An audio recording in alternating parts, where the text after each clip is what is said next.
बिहार के शिक्षक भर्ती में जो रिजल्ट जारी किया गया है और जो काउंसलिंग की प्रक्रिया चल रही है, कुछ ऐसी घटनाएं घट रही हैं जिसको देखने के बाद से ये प्रतीत होता है कि जानबूझ करके अभ्यर्थियों को मौका दिया जा रहा है कि कोर्ट में इसको चैलेंज करे और पूरी भर्ती प्रक्रिया फंस जाए या फिर उस पर स्टे लग जाए। नए मामले जब आप जानेंगे तो आपके सामने कुछ ऐसे तस्वीर उत्पन्न होते हैं जो कि निश्चित तौर पर कई बड़े सवाल उत्पन्न कर रहे हैं। नमस्कार दोस्तों, मेरा नाम है नीरज, आप देख रहे हैं कैरियर बिट यूट्यूब चैनल। अगर आप इस चैनल पर पहली बार विजिट कर रहे हैं तो इसको सब्सक्राइब करते हुए बेल आइकन को प्रेस करना ना भूलें। एक खबर प्रकाशित हुई है दिनांक 20 अक्टूबर 2023 को, जो कि आप अपने स्क्रीन पर देख पा रहे होंगे, ठीक है, यानी कि आज से लगभग 4 दिन पहले।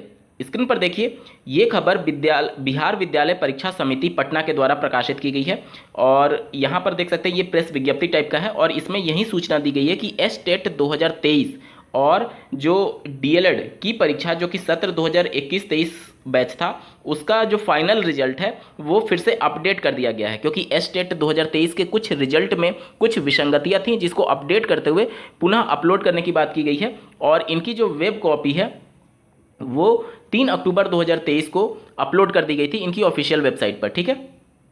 साथ ही साथ यहाँ पर आप देख सकते हैं उक्त दोनों परीक्षाओं के लिए प्रकाशित परीक्षा फल का वेब कॉपी दोबारा अपलोड किया गया है। यह वेब कॉपी बिहार लोक सेवा आयोग पटना द्वारा शिक्षक नियुक्ति हेतु चयनित अभ्यर्थियों के प्रमाण पत्र सत्यापन के लिए मान्य होगा। ध्यान से सुनिए क्या बोला जा रहा है।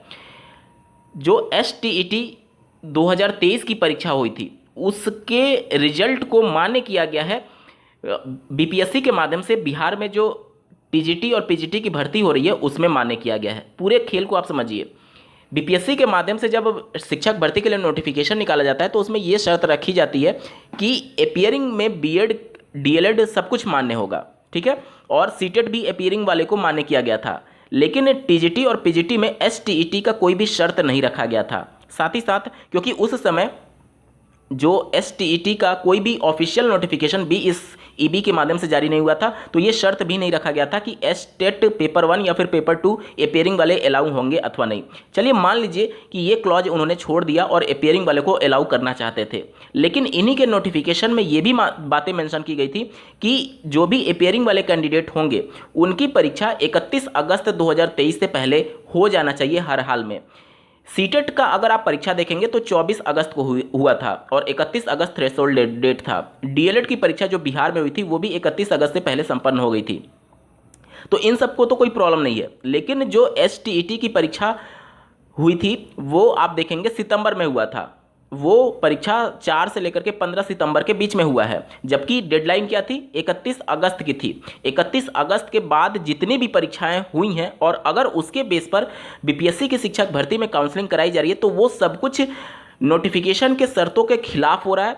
पूरी तरीके से ये असंवैधानिक है, पूरी तरीके से ये इलीगल तरीके से भर्ती प्रक्रिया को आगे प्रोसीड किया जा रहा है।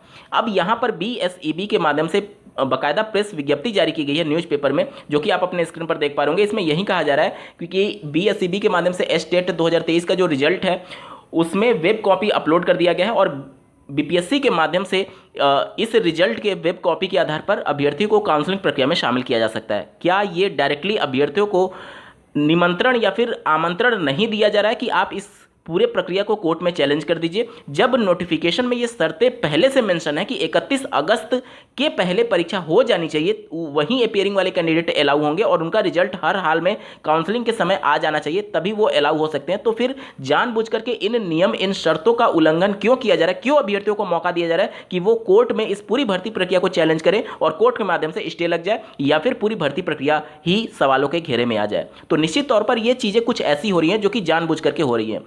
अब आपके मन में प्रश्न आएगा कि हो सकता है कि ये भूलवश हो गया होगा या फिर काउंसलिंग के समय ऐसे अभ्यर्थियों को छांट दिया जा रहा है। कुछ मैं आपको उदाहरण देने जा रहा हूं प्रूफ के तौर पर, ताकि आपको स्पष्ट हो जाए कि ये सभी चीज़ें काउंसलिंग में इंप्लीमेंट की जा रही हैं और ऐसे अभ्यर्थियों को भी नियुक्ति पत्र या फिर यूँ कह लें कि उनको ट्रेनिंग पर भेजा जा रहा है और ट्रेनिंग के बाद उनको नियुक्ति पत्र मिल ही जाएगा। स्क्रीन पर आप एक कैंडिडेट का OMR शीट देख पा रहे होंगे। ये उच्चतर माध्यमिक का है, यानी कि PGT की भर्ती में कंप्यूटर साइंस के लिए इन्होंने आवेदन किया था। इनका डेट ऑफ बर्थ ध्यान से देखिएगा, इनका डेट ऑफ बर्थ है 1/1/2000। अब यहाँ पर चूंकि ये उच्चतर माध्यमिक की भर्ती है इसलिए इसमें STET होना अनिवार्य है। ध्यान से सुनिए, STET होना अनिवार्य है।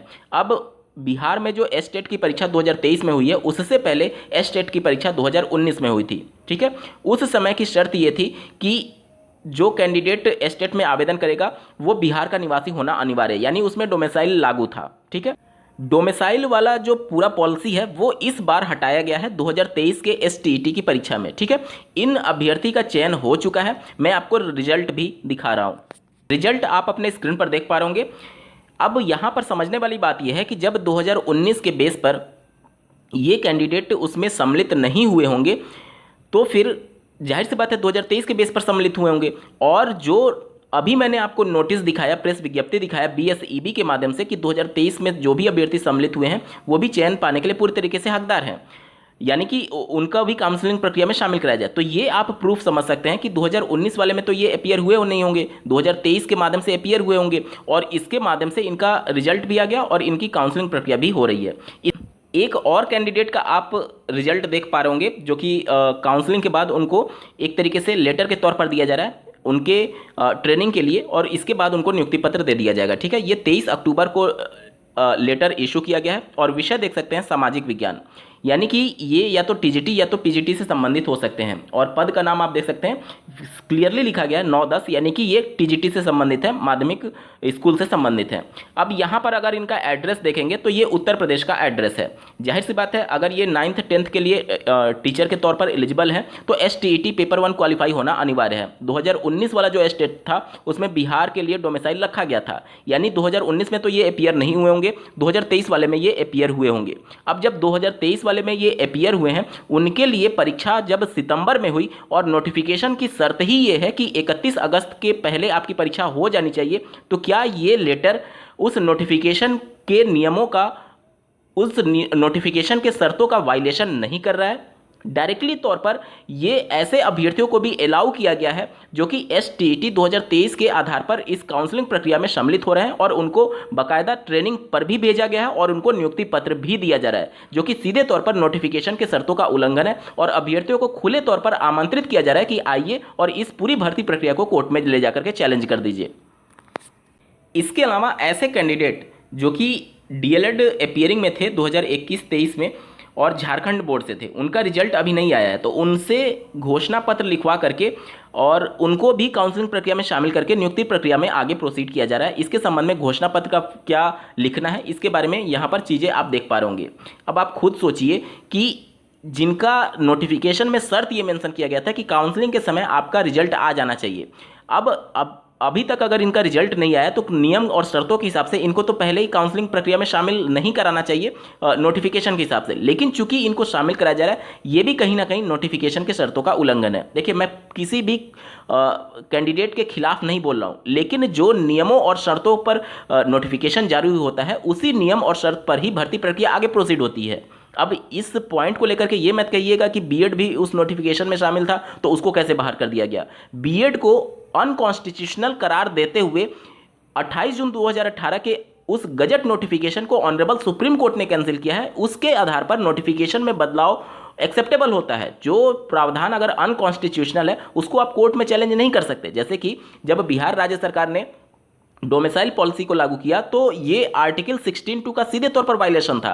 उसके बाद से उस नोटिफिकेशन में बदलाव किया गया, लेकिन उस बदलाव को अगर आप कोर्ट में जाकर के चैलेंज करेंगे तो कोर्ट भी आपकी अपील को खारिज कर देगा, क्योंकि वो असंवैधानिक था। किसी भी राज्य के लिए भर्ती प्रक्रिया को होल्ड करना, यानी कि केवल अपने ही राज्य के कैंडिडेट को केवल मौका देना, ये असंवैधानिक है, आप नहीं रख सकते। हाँ, अपने राज्य के लिए आप मैक्सिमम सीटों को होल्ड कर सकते हैं, लेकिन 100% सीटों को होल्ड नहीं कर सकते। तो ये कुछ असंवैधानिक प्रावधान होते हैं जिसमें नियम के बीच में या फिर खेल के बीच में ही भी परिवर्तन संभव होता है। तो ये सभी चीज़ें कुछ ऐसी की जा रही हैं काउंसलिंग प्रक्रिया में जो कि डायरेक्टली अभ्यर्थियों को आमंत्रित की जा रही है कि आइए और पूरी भर्ती प्रक्रिया को कोर्ट में चैलेंज कर दीजिए और पूरी भर्ती प्रक्रिया को ठप करा दीजिए। इन सभी मुद्दों पर आपका क्या कुछ कहना है कमेंट के माध्यम से जरूर बताइएगा और ऐसे ही महत्वपूर्ण अपडेट के लिए इस चैनल को सब्सक्राइब करना ना भूलें। इस वीडियो को देखने के लिए आपका बहुत बहुत धन्यवाद। भगवान करे आपका दिन शुभ हो।